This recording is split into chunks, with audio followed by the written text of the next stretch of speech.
शौर्य की गाथा,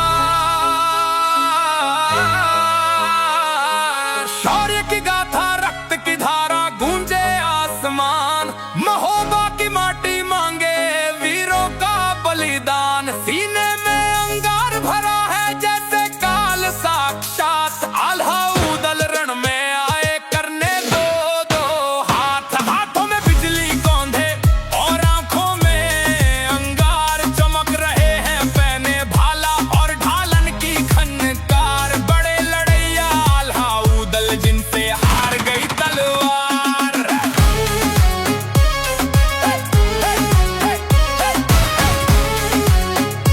जिनसे हार गई तलवार।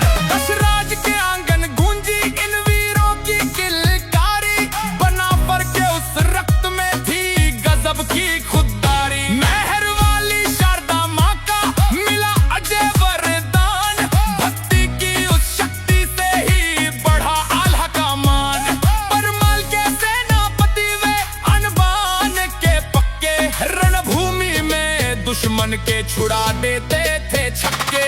सुनो कथा उस रण की जब धरती भी थर्रा